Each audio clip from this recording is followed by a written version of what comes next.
앞뒤좌우 옆에 계신 분들과 인사 한번 나누겠습니다. 오늘 밤에 뵙게 돼서 참 반갑습니다.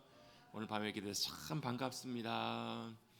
다시 한번 이렇게 인사 나눕니다. 추운데 오시느라 고생하셨습니다. 올겨울 지나면서 오늘이 저는 제일 추운 것 같아요.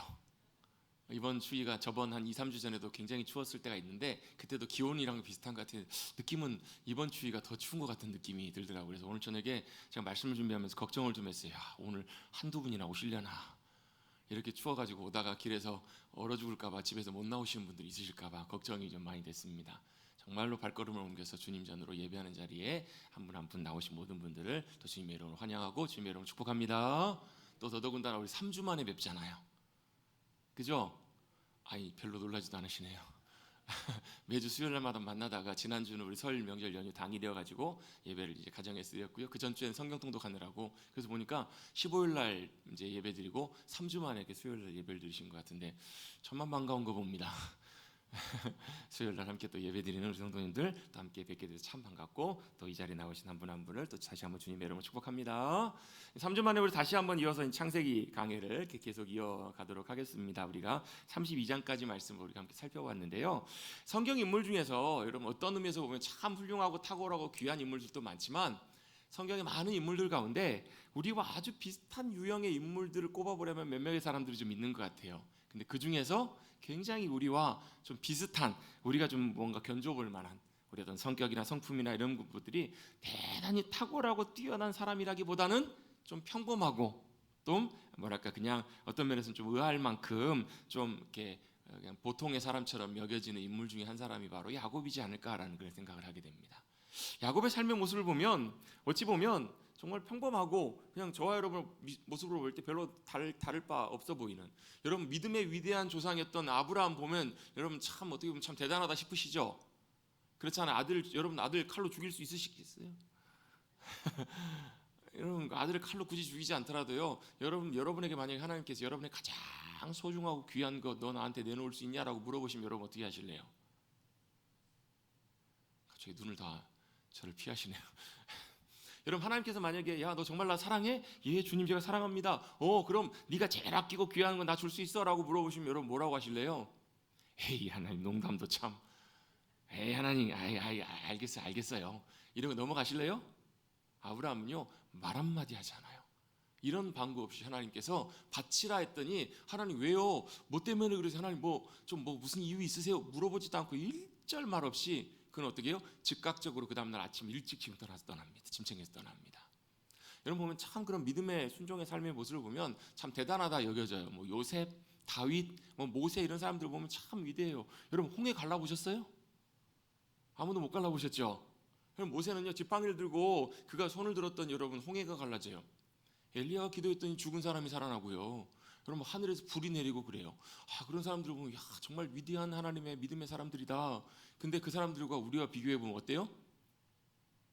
굉장히 좀 어떤 의미에서 보면 좀 다른 표현으로 이질감이 좀 느껴지기도 하시죠. 좀 너무 달라 보이지 않아요? 그분들은 그분들이고 참 하나님이 함께 하시는 위대한 사람들, 또 우리는 어때요? 그냥 우리는 평범한 범인들, 이렇게 생각되기가 쉬운데요. 실상은 사실 그렇지는 않아요. 아브라함에게도 연약한 모습들이 있고요, 부족한 모습들이 있고, 엘리야도 어때요? 그 놀라운 갈멜산에서 엄청난 승리를 경험하고 얼마나 의기양양해요. 850명하고 엘리야 혼자 싸운 거 아니에요 여러분. 17대 1도 아니고 850대 1이에요. 근데 여러분 전혀 주눅들지 않아요. 엘리야가 뭐 때문에 그래요? 엘리야의 하나님, 나의 하나님이 살아계신 하나님, 전능하신 하나님이시라는 것을 엘리야는 너무너무 잘 알고 있었기 때문에 그래요. 믿었기 때문에 그래요. 추워도 의심하지 않아요. 그래서 어떻게 해요? 놀려요. 야 니네 신이 지금 혹시 마실 갔나 보다, 낮잠 자나 보다, 깨워봐라. 그러니까 반응하지 않는 거 아니냐? 왜? 자기가 좀 있으면 다시 다음 자기가 해야 되는데, 자기가 있는데 하나님이 참 바쁘셔서 다른 데 가셔가지고 불을 안 내리시면 어떻게 되는 거예요? 자기도 어떻게 될지 알지 못하는 상황인데요, 눈 하나 깜짝하지 않아요. 왜요? 하나님의 사모하는 이 가운데 주님이 역사하시고 친히 행하실 것을 엘리야는 믿고 확신했기 때문에 그래요. 눈 하나 깜짝하지 않아요. 그리고 어떻게 해요? 무너진 제단을 수축하고 거기다 물을 갖다 부어요. 불을 붙이려면 어떻게 해야 돼요? 말라야 되는데 거기다가 물을 더 갖다 붓네요. 왜요? 이게 자연적이거나 사람이 하는 것이 아니라 이것은 하나님께서만 하실 수 있는 일이라는 것을 엘리야가 다시 한번 강조한 그런 모습이라고도 볼 수 있어요. 물을 부었는데 어때요? 하늘에서 실제로 엘리야의 하나님 불을 내리소서, 실제로 불이 내리잖아요. 그런데 그가 어때요? 그리고 나서 그 다음날 이세벨이 어때요? 그리고 나서 이제 이방 우상 숭배자들 제사장 850을 다 죽이잖아요. 그랬더니 그 소식을 이세벨이 듣고 화가 나요. 여자가 참 무섭습니다. 여자의 말 한마디, 아합 왕보다요 아내였던 이세벨의 말 한마디 때문에 엘리야가 어떻게 해요? 내가 엘리야의 목숨을 오늘 살려두면 하늘에서 나 벌을 내릴 거라고. 그 말은 무슨 얘기가? 오늘 반드시 엘리야를 죽이겠다는 말이잖아요. 너 죽어 했더니 어떻게 돼요? 엘리야가 전능하신 하나님이 나를 지키실 줄로 믿습니다. 말로는 이렇게 했을지 모르겠어요. 근데 어때요? 불이 나게 도망가요. 뒤도 안 돌아보고 어디까지 도망가냐면요, 갈멜산은 이스라엘 북쪽이거든요. 거기서 어디까지 돌아가냐면 이스라엘이 제일 남쪽 끝에까지 도망가요. 제일 남쪽 산지를 넘어서 어디까지? 광야까지 도망가요. 그래서 거기서 어때요? 광야에서 종을 남겨두고 자기는 광야로 들어가서 어때요? 나무 아래 숨어가지고, 로뎀 나무 아래 내려가 숨어가지고 어때요? 하나님 차라리 나 죽여주십시오. 뭐예요? 죽고 싶다라는 거예요. 이렇게 살아봐야 뭐하느라고 낙심하고 무너져요. 그게 엘리야의 어찌 보면 연약한 모습이고 부족한 모습들이었잖아요. 다 위대한 하나님 사람들도 다 연약하고 부족한 것들이 다 있다고요. 특별히 그 중에서 누가 야곱의 모습을 보면 저와 여러분과 되게 비슷한 모습들이 참 많이 있는 것을 보게 돼요. 연약하고 부족하고 때때로는 어떻게 해요? 자기 살겠노라고 계산하고 또 어때 사람을 속이기도 하고 별 볼 일 없는 인물처럼 여겨지는 인물. 그래서 이사야 선지자는요, 물론 그 야곱을 이스라엘 전체를 통칭하는 이름이기도 하지만 너 야곱을 뭐라고 부르냐면 너 지렁이 같은 야곱아라고 불러요. 지렁이가 뭐예요? 밟으면 꿈틀할 수밖에 없는 아무것도 아닌 존재들이잖아요. 밟으면 밝힐 수밖에 없는 존재가 야곱, 이스라엘이라고 부르고 있어요. 그만큼 아무것도 아니고 연약한 그런 야곱을 하나님께서 귀하게 그를 부르시고 그를 통해서 역사하시고 사용하시잖아요. 그래서 우리에게도 소망이 있잖아요. 저와 여러분이 대단해서가 아니라요, 저와 여러분 여전히 연약하고 부족하지만 하나님은 위대하고 탁월하고 대단한 성품, 성자들, 그런 사람들만 붙들어 사용하시는 것이 아니라 오히려 결함 많고 별 볼 일 없는 사람, 오히려 약하고 추한 사람들을 들어서 사용하시는 것을 더 기뻐하시는 하나님이세요. 아무도 표정을 보니까 안 믿으시는 것 같아요. 하나님은요, 대단한 사람, 위대한 사람보다 오히려 어쩌면, 그래서 하나님께서 모세를 언제 사용하세요? 그가 혈기왕성하고 그가 내가 주님을 위해서 하나님 나라와 이 땅 내 민족을 위해서 내가 하나님의 큰 역사와 일을 이루리라, 그때는 하나님께서 그를 사용하지 않으세요. 언제 사용하세요? 힘 다 빠지고 이제는 하나님 보낼 만한 사람 좀 보내시고 저는 그냥 가만두세요. 저는 아무것도 할 수 있는 것이 없어요. 그때 하나님께서 모세를 불러 사용하시고 그때 붙드시잖아요. 하나님은 위대한 사람, 대단한 사람보다 오히려 연약하고 부족하고 결함 많은 저와 여러분 같은 사람들을 통해서 함께 하시고 들어 사용하시고 역사하기를 원하시는 하나님이십니다. 아멘. 단 한 가지가 있어요. 뭘요? 그런 이들을 붙드셔서 뭐 하시냐면 준비시키시고 다루시고 훈련하셔서 사용하시는 하나님이시라는 거예요. 그래서 여러분, 우리 믿음의 속성에 보면, 믿음의 삶의 속성 중에 보면 두 가지 정도가 있는 것 같아요. 우리가 믿음으로 살아간다라고 할 때는요, 첫 번째로는 뭐가 있냐면 자발성이에요. 자발성. 이게 무슨 말이냐면 우리가 믿음으로 순종하고 믿음으로 주님 기뻐하신 삶을 살아갈 때는 뭐가 전제가 되냐면 강제가 아니라 하나님은 우리를 강제로 붙들어갖고 너 이리 와 해가지고 너 이거 해 라고 하시는 것이 아니라 뭐라는 거예요? 내가 자발적으로 자원하여서 내가 기쁨과 즐거움으로 내 감동으로 하는 것이 믿음의 중요한 속성이 돼요. 이게 왜 중요하냐면요, 왜 중요하냐면 만약에 하나님이 그냥 우리를 로봇처럼 붙잡아가지고 하나님 기뻐하신 일대로 딱 움직이게 하시고 그러면 얼마나 우리도 좋아요, 편해요. 근데 이게 뭐가 문제가 되면 이거는 하나님이 그냥 강제적으로 하시는 거예요. 하나님은 우리를 어떻게 대하시냐면요, 인격적으로 대하세요. 왜? 하나님은 우리를 뭐 하셔서요? 사랑하시기 때문에 저와 여러분 인격적으로 대하시는 거예요. 하나님이 세상을 이처럼 사랑하시기 때문에 하나님 어떻게 하신 거예요? 참으시는 거예요. 길이길이 참으실 뿐만 아니라 우리 어떻게 해요? 우리가 주님 앞에 감사함으로 나오도록, 믿음으로 순종하며 나오도록. 왜? 우리가 하나님을 사랑할 때 그게 가는, 자발성이라는 것은 사랑으로부터 나오는 거거든요. 사랑하면 기꺼이 내가 하게 돼요. 감사함과 기쁨으로 하게 되고 사랑하고 연결되어 있기 때문에 그렇거든요. 이게 어디에 연결되어 있냐면 믿음의 삶과 신앙의 삶에 연결돼요. 사랑하면 다 그래요. 여러분, 우리의 신앙과 삶도 마찬가지로 그렇게 주님을 사랑하는 그 마음에서부터 나올 때 강제적으로가 하는 것이 아니라 자연스럽게 뭔가 대가를 바라고 하는 것이 아니라는 거예요. 우리가 주님 앞에 순종하고 헌신하고 봉사하면 하나님이 내게 복을 주시겠지, 이런 걸로 하는 것이 진짜 믿음의 삶의 본질이 아니라 뭐 때문에? 하나님이 좋아서, 하나님 사랑하기 때문에, 하나님이 나를 너무너무 사랑하시기 때문에 나도 그 사랑에 감격하고 감동해서, 여러분 그렇잖아요. 자녀들 사랑하시기 때문에 여러분 부모로서 기꺼이 헌신하시고 희생하시죠. 여러분 자녀들한테 여러분 뭐 주실 때 아까우세요? 물론 저도 가끔 어떨 때 아까울 때가 있긴 있어요. 근데 어때요? 사랑하면 어때요? 다 주고 싶으시잖아요.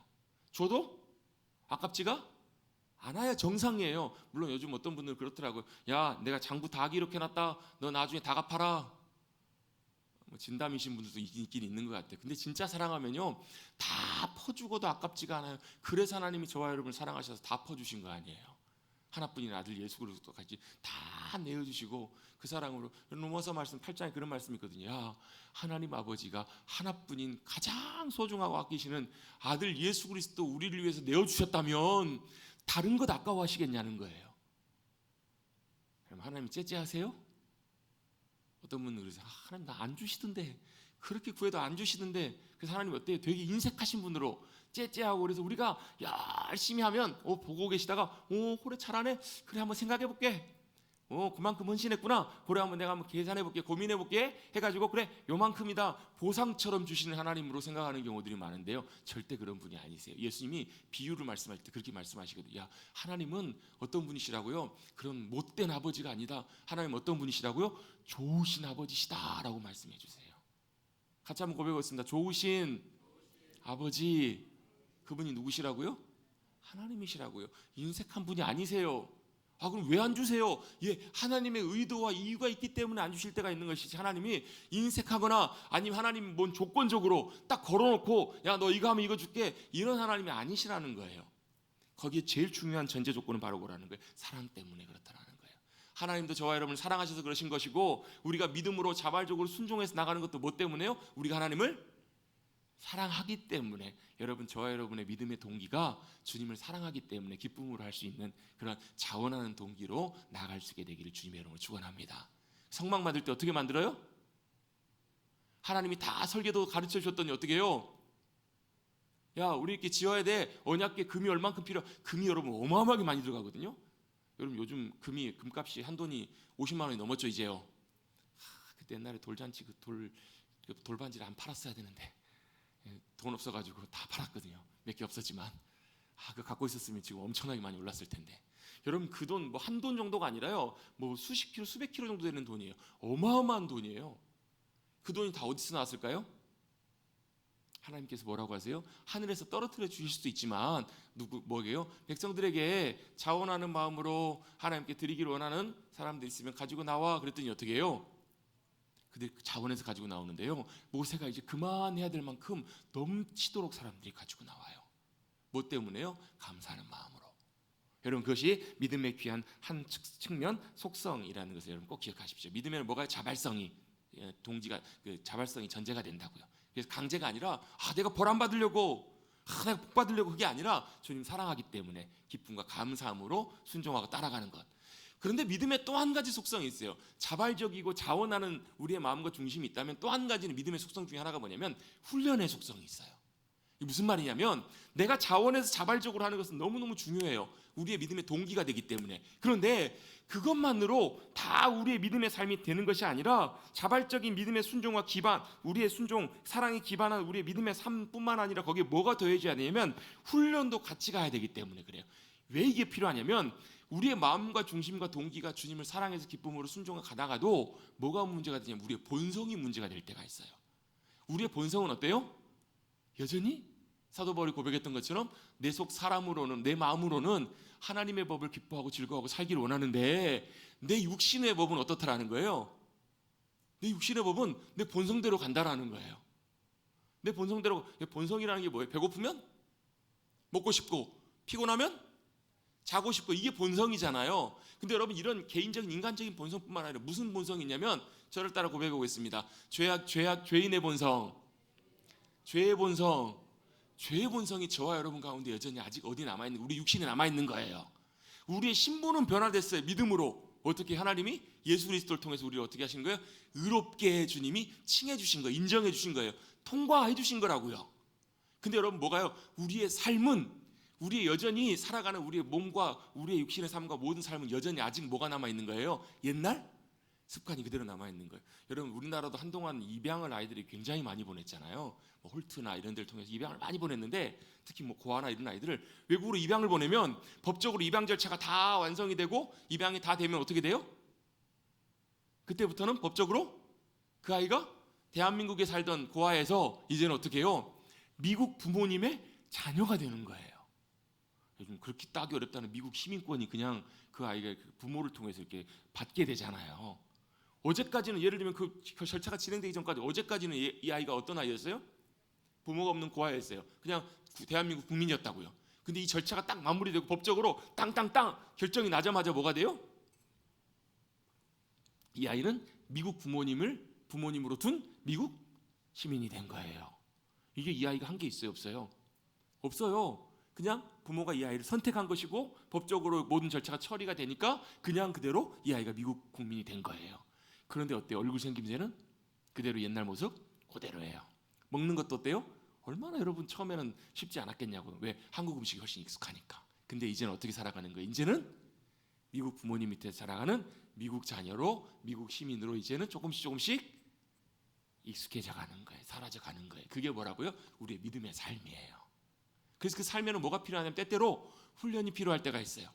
때때로 어때요? 훈련과 연단이 필요할 때가 있다. 왜? 우리의 본성과 하나님이 원하시는 것과 반대로 가는 경우가 있기 때문에 그렇더라고요. 그래서 하나님께서 어떻게 해요? 우리를 때때로 훈련시키시기 위해서 어디로 데려가세요? 광야로 데려가실 때가 있어요. 뭐 하시려고? 이스라엘 백성들이 가나안 땅 들어가기 전에 광야에서 몇 년 있었죠? 1번 30년, 2번 35년, 3번 40년, 4번 50년 40년 있었죠. 40년. 그날은 물론 하나님께서 의미를 40일 동안 가나안 땅의 점탕꾼들이 불신앙으로 믿음으로 통과하지 못해서 믿음 없이 고백했던 그 40일을 40년으로 주님이 바꿔서 이렇게 40년 거하게 하셨지만 실제로 광야에서의 시간들을 뭐 했던 시간이냐면요, 애굽에서 살아왔던 그런 종으로 살았던 그 믿음 없이 살았던 그 모습들을 벗겨내시는 시간이었어요. 그리고 뭘 하시는 시간이었어요? 믿음으로 가나안 땅을 들어갈 준비하게 하시는 그 기간들이었다고요. 그래서 보면 제가 이번에 올해 1월 달부터 여호수아 말씀을 시작하면서 제가 서두에 그런 말씀을 드리는 거 새벽에 오신 분들은 들으신 적 있으실 거예요. 여호수아 가나안 땅에 들어가는 세대는 무슨 세대라고요? 믿음의 세대라고요. 믿음으로 들어가지 못했던 그 세대는 광야에서 다 죽었고요. 가나안 땅은 어떻게 들어가는 거라고요? 믿음으로 들어가는 세대라고요. 믿음으로 주님이 앞서가시고 주님이 이 땅을 취하기 말씀하셨기 때문에 승리케 하시고 이루실 것을 믿는 믿음으로 가나안 땅에 들어가는 세대가 믿음의 세대였던 거예요. 어디서 훈련을 했어요? 광야에서. 40년 동안 광야에서 애굽으로 살아왔던 세상의 모든 것들을 하나님께서 벗겨내시고 뭘로 먹고 살아요? 하늘의 만나로 먹고 살아요. 만나 없이는 살 수가 없어요. 마실 물은 어디서요? 하나님이 반석에서 필요할 때마다 터트려주고 공급해 주세요. 고기가 필요할 때 메추라기를 보내시고 거기서는 어떻게 구름 기둥과 불 기둥으로 지키시고 인도하시는 하나님의 놀라운 인도하심과 보호하심과 역사하심 가운데 살았던 시간이 언제냐면 광야 시대예요.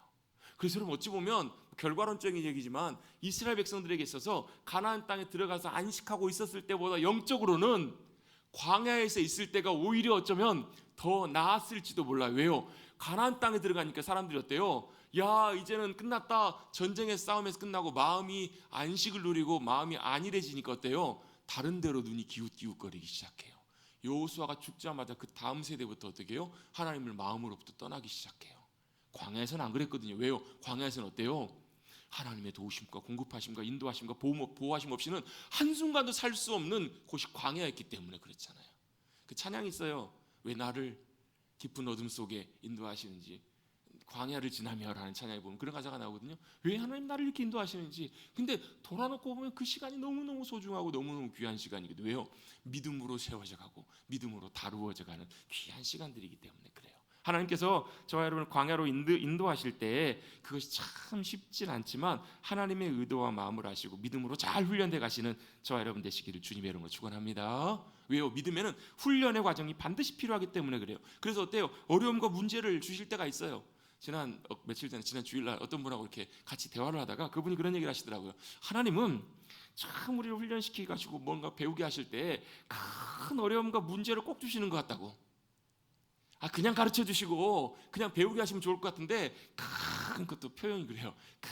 큰 어려움과 아픔을 정말 주시는 것 같다고. 왜 그럴까요? 그냥 배우면 네 하고 끝난다고요. 근데 여러분, 큰 감당할 수 없는 어려움과 아픔들을 통해서 배워가는 믿음의 훈련과 믿음의 연단과 그 과정들은요, 정말 귀하게 배우게 되고 알게 하신다고요. 가르쳐 주신다고요.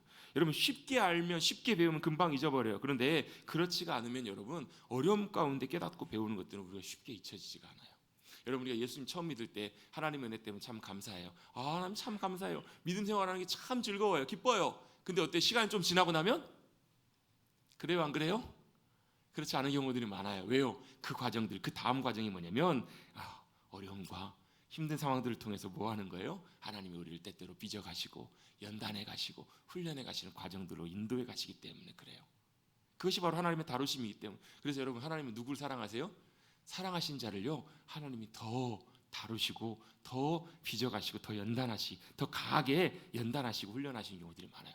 왜요? 더 사랑하시니까. 여러분, 혹시라도 하나님 왜 나만 갖고 그러세요? 하나님 왜 나만 갖고 이렇게, 다른 사람들은 안 그런 것 같은데 왜 이렇게 나만 힘들게 하시고, 왜 이렇게 나만 어려운 문제를 많이 주시고, 산 넘어 산이고 첩첩산중이고, 왜 이렇게 하시는지, 엎친 데 덮친 설상가상, 왜 하나님 더 그렇게 하시는구나 하시나 하는 생각이 드신다면 여러분, 꼭 이걸 잊지 마십시오. 하나님이 나를 더 사랑하시고 귀히 여기시는구나. 아무도 아멘을 안 하시네요. 하나님 사랑하시면 좋은 걸로 주시고 늘 인도해 가셔야지 그런 것 같은데 가만 좀 두시지. 가만 두시지 않으신다고. 왜요? 우리를 훈련해 가시고 연단해 가시고 빚어 가신 하나님의 손길이 우리를 모아지. 하나님 사랑하시지 않으시면 그냥 가만 놔버려 두신다고요. 사랑하시기 때문에 빚어 가세요. 그래서 제가 솔직히 말씀드리면요, 제가 다른 누가 혹시 저희 교회 온다 그러면 오세요 이렇게 솔직히 지금 이렇게 자랑스럽게 제가 말씀을 못 드리겠어요. 속으로 오시면 고생하실 수도 있는데. 왜요? 다뤄 가시고 빚어 가시는 하나님의 손길 가운데 머릿돌 교회를 하나님께서 만들어 가고 계시는 중이라고 저는 생각을 하거든요. 연단이 있고요, 어려움이 있고요, 빚어 가야 돼요. 왜요? 그 작품들을 만들어 가려면 어떻게 해야 돼요? 어떻게 작가의 의도대로 깎아낼 거 깎아내고 빚어낼 거 빚어가고 만들 거 만들고 이렇게 만들어 가야 되잖아요. 근데 그 과정이 생각보다는 쉽지 않은 경우가 많아요. 여러분, 하나님께서 저와 여러분을 빚어가고 만들어 가실 때 하나님이 기뻐하시는 모습으로 온전하게 빚어져 갈 수 있도록, 또 내가 죽고 주님이 나타나시는 귀한 믿음의 삶으로 나갈 수 있도록 기꺼이 감사함으로 드려질 수 있게 되기를 간절히 바랍니다. 왜요? 뭐 때문에요? 하나님이 더 나를, 세 분만 믿으시나 봅니다. 왜요? 하나님이 나를 더 사랑하시기 때문에 그런 연단과 다루심으로 마치 용광로에 우리를 놓고 달을 구는 것처럼. 여러분, 철 용광로 넣는 거 보신 적 있으시죠? 영상으로라도 TV에서라도 보신 적 있으시죠? 어떻게 해요? 시뻘개질 때까지 달궈요. 아이고 뜨거워 죽겠네. 그러면서 머리에 불순물이 떨어져 나가요. 그리고 철이 부드러워져요. 다 나온 줄 알았더니 나오면 또 뭐래요? 드립다 망치로 두들겨 패요. 얼만큼 패요? 더 많이 때리면 때릴수록 그 강철이 쇠가 강해진다고요. 100번 때릴 거 1000번 때리면요, 그 철이 엄청나게 강해집니다. 제 말이 아니에요, 여러분. 전문적으로 하시는 분들이 그래요. 그래서 펴가지고 늘려 접고 펴가지고 늘려 접고 하다 보면요, 그 칼 중에서 굉장히 유명한 칼이 있어요. 다마스커스 칼이라고요. 그 칼을 보면 무늬가 진짜 수려해요, 화려해요. 차례가 보면 어떻게 보여드려야 되는데 진짜 화려한 무늬가 있는데 그게 뭐냐면 그게 다 철이 다 접어 갖고 나온 그 물결 무늬라는 거예요. 그러다 보니까 그 약한 철들을 약하게 펴가지고 강하게 치고 하니까 이게 어떤 칼보다도 강하고 어떤 칼보다 가치 있는 칼이 되는 것처럼 저와 여러분의 영혼, 저와 여러분의 믿음의 삶을 주님께서 그렇게 빚어가길 원하실 때 기꺼이 주님 손에 맡겨드리고, 주님 우리를 그렇게 빚어가세요, 사용하세요, 내어드릴 수 있는 저와 여러분 되시기를 주님의 이름으로 축원합니다. 그것이 바로 하나님께서 우리의 삶을 만들어 가시는 부분이, 왜 우리가 드러나야 되는 것이 아니고 내가 죽고 누가요? 주님이 드러나시고 역사하시는 것. 그래서 내가 일하는 것이 아니라 주님의 능력과 은혜가 나를 통해서 일해 가시는 것. 그것이 바로 믿음의 삶이기 때문에 그래요. 자, 믿음의 삶에는 어떤 것이 있다고? 두 가지 자발성이 있고요, 하나는 훈련이라는 다루심이 있다라는 것, 두 개를 우리가 꼭 기억하시면서 우리가 이렇게 주님께서 놀랍게 역사해 가시는, 빚어져 가시고 기쁨으로 우리를 사용해 가시는 저와 여러분 되시기를 다시 한번 주님의 이름으로 축복합니다. 왜냐하면 야곱도 그렇게 하나님께서 만들어 가셨기 때문에 그래요. 야곱이 형과 갈등이 생기면서 순탄치 못한 삶의 여정이 시작이 돼요. 집에서 멀쩡하게 잘 살다가 어때요? 엄마 말 듣고 엄마 말에 순종해가지고 형이 받아야 될 복을 자기가 받았어요. 그제부터는 어때요? 쫓기는 신세가 된 거예요. 형이 자기 죽이겠다고 쫓아와요. 도망갑니다. 어딘지도 모르는, 가본 적도 없는 삼촌 라반의 집을 떠나요. 얼마나 처량하게 떠나요. 아무도 없는 벌판에서 홀로 밤에 잠자야 될 때 여러분 그 외로움과 쓸쓸함과 고독과 무서움과 두려움과 막막함이 여러분 얼마나 컸겠냐고요. 여러분 세상에서 혼자 남겨져 보신 적 있으세요? 혼자 버려지는 것 같은 그런 느낌 받아보신 적 있으세요? 야곱이 딱 그러했거든요. 그런데요, 야곱을 하나님께서 일부러 그런 자리로 몰아가시고 누가 찾아오세요? 하나님이 사닥다리를 내리시고 야곱을 찾아오세요. 말씀하시고 만나주시고 약속해 주시잖아요. 여러분 때때로 어떨 때는요, 주님이 우리를 방문하시고 찾아오셔도 우리의 삶이 뭐 부족함이 없고 넉넉하고 괜찮으면요, 주님 오셨어요 이렇게 넘어갈 때가 있어요. 근데 여러분 아무것도 없고 의지할 데가 없고 정말 막막하고 모든 것이 나락으로 떨어지고 내가 가장 깊은 곳에 떨어져서 절망하고 낙심하고 있는 자리에 아무도 찾는 이 없고 위로가 되지 않는 상황 속에서 주님이 찾아오시면요, 주님이 우리를 만나주시면 그 만남은 여러분 어떤 것과도 비교할 수 없는 감격스러운 복된 주님과의 만남이 돼요. 놓칠 수가 없는 거예요. 야곱이 그날 밤 깨고 뭐라고요? 이곳이 하나님이 거하시는 하나님의 집이었구나. 내가 그걸 몰랐네요 주님. 이곳이 이제 베델입니다 라고 그가 고백하잖아요. 어디에 찾아오신 거예요? 가장 처량하고 가장 외롭고 어려운 자리에 주님이 찾아와 주시고 만나주세요. 그리고 약속하세요. 내가 너 안 떠난다. 그리고 내가 너를 다시 이곳으로 돌아오게 할 것이고 내가 너를 풍성하게 번성하게 하리라. 내가 너를 복주어서 놀랍게 함께하고 역사하리라. 그리고 약속하신 그 말씀대로 이루세요 안 이루세요? 이루시잖아요. 20년 만에 가족이 몇 명이에요? 여러분 아들들만 해도 11명이에요. 여러분 아내가 4명이에요. 그리고 여러분 양과 여러분 염소와 소가 여러분 엄청난 많은 때를 하나님께서 이루게 하세요. 누가 하신 거예요? 오늘 본문에도 그 표현이 나와요. 형이 이때가 무슨 때냐 그랬더니 야곱이 이렇게 얘기해요. 하나님이 주신 자식들이고 때입니다라고 고백해요. 야곱도 분명히 인정해요. 뭘요? 하나님이 그 일들을 행하셨노라고. 하나님이 놀랍게 역사하셨노라고. 그리고 이제 모든 것들을 다 마무리하고 삼촌과의 갈등이 있었지만 하나님께서 삼촌 밤에 나타나셔가지고 야 야곱에게 손도 대지 마, 아무것도 하지 마, 하나님 말씀하셔가지고 안전하게 다 마치고 돌아오게 하시잖아요. 자, 얼마나 감사할 일이에요. 감사하죠? 그렇죠. 여러분 일이 아니니까. 여러분 야곱에다 생각해 보세요. 야, 이제 그토록 바랐던 내 고향 땅 부모님 집으로 이제 모든 것들 다 마치고 돌아가는구나. 하나님께서 말씀하신 대로 이렇게 엄청난 풍요로운 번성과 복을 주셨구나. 할렐루야 감사합니다. 이런 마음으로 야곱이 돌아왔을까 안 돌아왔을까요? 돌아왔다고 합시다. 우리 돌아갔다고 합시다. 그래서 돌아와요. 그런데 여러분 이 믿음의 다루심과 하나님의 역사심 가운데는요 이런 것들이 있어요. 산 넘으면 또 산이 또 있어요. 이제 산 넘으면 이제 끝났으면 좋겠다 싶은데 하나님이 또 다른 산을 두게 하세요. 뭐 하도록요? 야곱의 삶을 더 하나님께로 가까이 이끄시기 위해서 그래요. 야곱이 형이 가까이 온다는 소식을 들어요. 이제 가까이 오니까 형한테 이제 그래도 이제 뭐 전가를 보내야 될 거 아니에요. 제가 이제 돌아가게 됐다고, 고향으로 돌아가고 있다고 뭐 사람들을 보냈더니 어때요? 사신들을 보냈더니 400명을 데리고 온대요. 400명을 그 당시에 군대 편제단입니다. 만약에 좋은 마음으로 동생을 만나러 오는 거였으면 그냥 몇 명만 수행하는 사람들만 데리고 왔지 400명을 뭐하러 데리고 오겠냐고요. 400명을 데리고 온다는 소식을 듣고 야곱이 혼비백산합니다. 죽음의 공포와 두려움이 찾아오기 시작해요. 이제 형이 나를 드디어 해치려고 하는구나. 엄청나게 야곱이 두려워한 절체절명의 상황 속에 그가 놓이게 됩니다. 죽음의 공포가 찾아오고 모든 것이 끝나버린 것 같은 벼랑 끝에 선 것 같은 순간 야곱이 그 자리가 어디예요? 야복강에 그가 머무르게 돼요.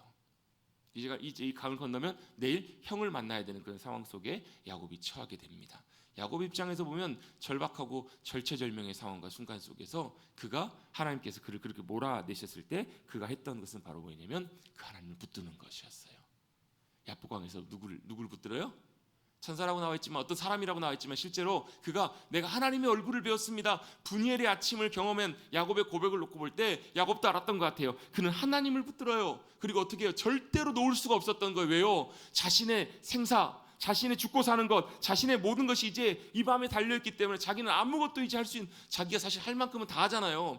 형을 만나게 됐을 때 형의 마음을 그래도 누그러뜨려 보려고 한 번, 두 번, 세 번 선물들을 준비하고요. 어떻게 해요? 자식들은 먼저 앞세워요. 자기는 맨 뒤로 가요. 뭐 하려고요? 여차하면 도망가려고. 자식들도 두 대로 나눠요. 이쪽 대를 치면 이쪽 대는 도망가라. 자기가 할 수 있는 모든 방법을 다 강구해요. 뭐 하려고? 살려고요. 근데 그것이 야곱을 지켜주는 온전한 방법이 아니었잖아요.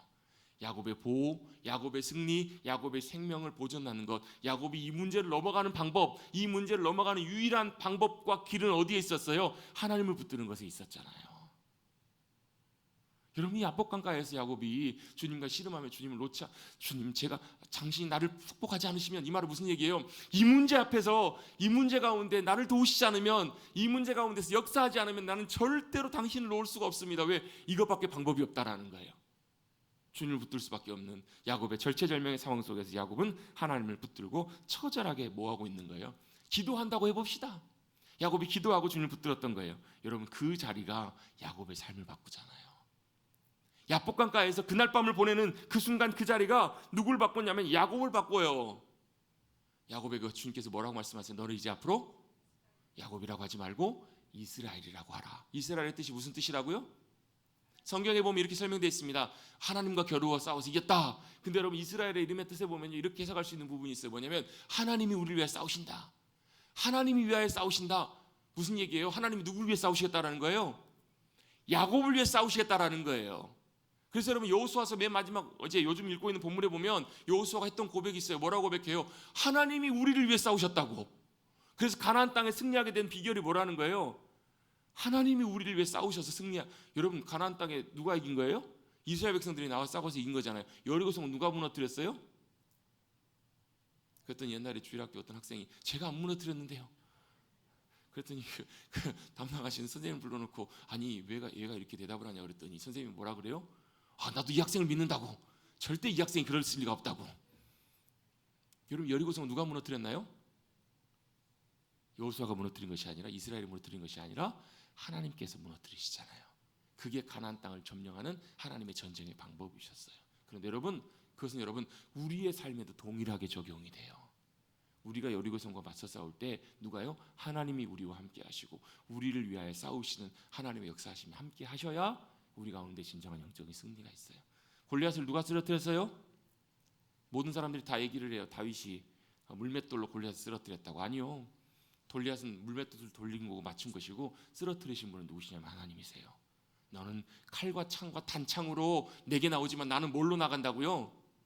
나는 만군의 여호와, 만군의 하나님, 모든 군대, 우리를 위하여 싸우시는, 나를 위하여 싸우시는 만군의 여호와의 이름으로 내게 나간다. 다윗의 무기는 뭐였던 거예요? 하나님 아버지의 이름의 권세, 하나님이 함께 하심, 주님이 그를 위하여 싸우시는, 그와 함께 싸우시는 그것이 바로 다윗의 승리였던 것처럼 우리의 믿음의 삶의 승리도 마찬가지예요. 여러분 이런 믿음의 삶의 상황들, 싸움들을 만나실 때 여러분 믿음으로 우리를 위하여 싸우시는, 하나님을 의지해서 싸우시는 여러분들 되시길 주님으로 축복합니다.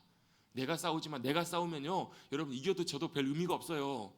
그 사단이 의도하는 바라고요. 우리와 함께 하신 하나님께서 이 모든 상황 속에 싸우십니다. 여러분, 누군가가 여러분을 싸우자 달려드시잖아요. 그럼 어떻게 해요? 하나님, 얘가 나오고 싸우자는데 어떻게 할까요?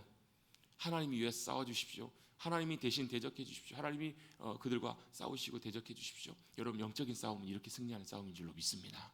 결국 누가요? 하나님이 야곱을 위해서 싸우신 하나님, 이스라엘의 하나님으로 그를 변화시키세요. 자, 하나님의 복은, 우리는 여러분 축복하면 뭐가 생각이 나냐면, 우리는 축복하면 뭐야? 하나님께서 내게 복을 주셨다. 그럼 어때요? 야, 어려운 문제 해결되고 일들이 잘 되고 내 뜻대로 길이 열리고 문제가 잘 해결되는 것을 우리는 하나님께서 나를 축복하셨다, 복이라고 생각을 해요. 그렇죠? 그렇죠? 근데 여러분, 하나님이 우리를 복 주시는 중요한 방법은요, 이것이 진짜 복이 아니라, 하나님의 진짜 복은 우리의 상황과 일들을 바꾸시는 것이 아니라, 하나님의 축복은 우리 생각과는 달라요. 뭐냐면 하나님은 누구를 바꾸시는 거냐면 우리를 바꾸세요. 나를 바꾸시는 것이 하나님의 복의 방법이에요. 하나님 우리를 축복하시는 방법은 환경과 상황과 일들을 바꾸시는 것보다 하나님은 사람을 바꾸세요. 나를 바꾸세요. 왜? 내가 바뀌면 모든 상황들이 다 달라지기 때문에 그래요. 내가 변화되면 내 주변에 있는 모든 상황들이 다 바뀌어요. 하나님께서 야곱을 바꾸셔서 야곱이 어떻게 이스라엘로 변화됐더니, 여러분, 그래, 하나님이 야곱을 위해 싸우시면 누가 대적해요? 어느 누가 대적하겠냐고요? 하나님이 야곱을 이스라엘로 바꾸셨더니 하나님이 놀랍게 모든 것들을 바꿔가세요. 여러분, 야곱이 맞이하는 분이엘의 아침은 어때요? 그 전날하고 이날 아침하고 같아요, 달라요? 달라는 게 하나도 없어요. 사실은요, 다른 거 하나도 없는데 딱 하나 달라졌어요. 누구만 달라졌어요? 야곱만 달라졌잖아요, 여러분. 그죠? 예, 아니에요? 여러분, 그 전날하고 여러분 야곱이 야복강에서 하나님과 씨름해서 이스라엘로 변화된 날 달라진 것은 아무것도 없었다고. 여러분, 가족들이 달라진 것이 아니고요. 그 주변에 뭐 천군 천사가 뭐 다른 뭐 군대가 와가지고 그를 지켜준 것도 아니었고요. 형 에서가 갑자기 방향 돌려 집으로 돌아간 것도 아니었고, 달라진 건 아무것도 없었어요. 유일하게 딱 하나가 달라졌어요. 야곱이 이스라엘로 변했어요. 야곱이 야복강에서 주님 믿음으로 붙들다가 야곱 자신이 변한 거예요. 그가 어떻게 해요? 주님을 만나고 나서 그가 감격스럽게 변화돼요. 내가 하나님의 얼굴을 배웠습니다. 내가 주님을 만났습니다. 그렇게 그가 변화되었더니요, 모든 게 다 달라져요. 오늘 1절부터 말씀해 보시면 야곱이 눈을 들어 바라봅니다. 눈을 들어 봤더니 누가 와요? 에서가 400명의 장정을 거느리고 오고 있는 것이 보여요. 달라졌어요? 안 달라졌어요? 하나도 안 달라졌어요. 근데 야곱이 달라지니까 어떻게 되냐면요, 자식들을 어떻게 해요? 자식들 뭐 두 종들을 가족들과 모든 사람들 다 맡겨놓고 이제는 어떻게 해요? 제일 뒤에 있었던 자신이 어떻게 해요? 3절에 보시면 어떻게 하죠? 3절 4절 한번 같이 한번 읽어보시겠습니다. 3절 4절 시작. 자기는 그들 앞에서 나아가되 몸을 7번 땅에 굽히며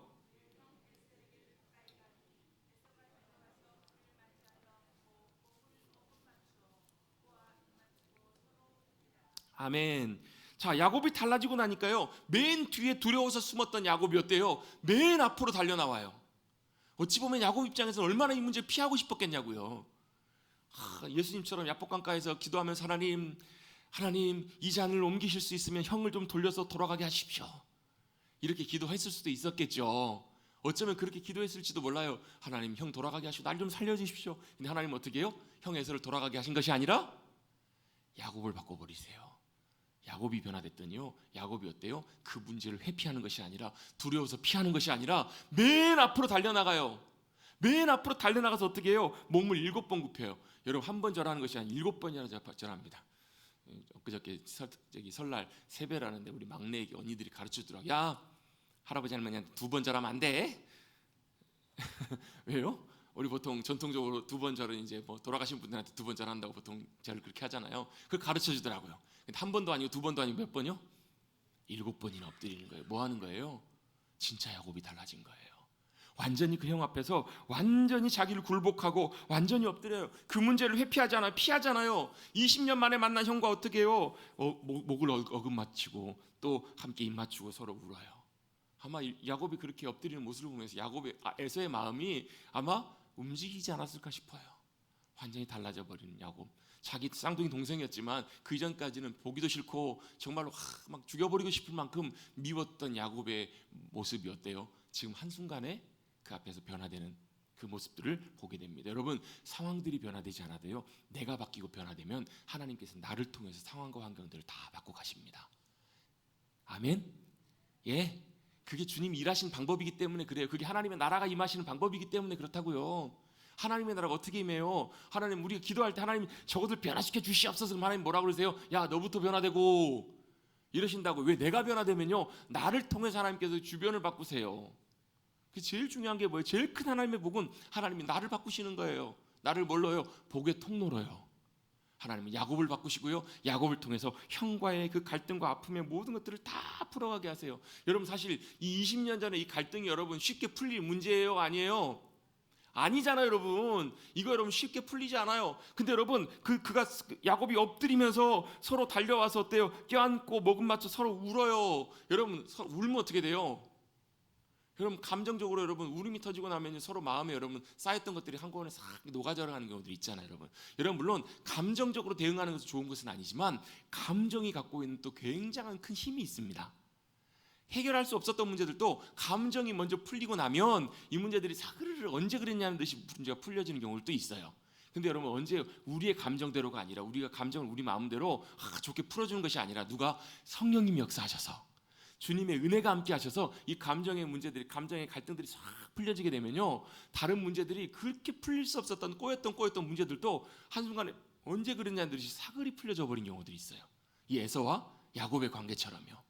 이 모든 것들이 하나님께서 야곱을 바꾸시는 그 상황들을 통해서 하나님께서 일해 가셨던 거예요. 정말 어긋맞고 울 때 어떤 마음이 있었을까? 여러분, 그 은혜가 함께 하시니까 마음 문이 열리고요, 마음 문이 열리니까 어때요? 갈등들이 싹 사그라들어요.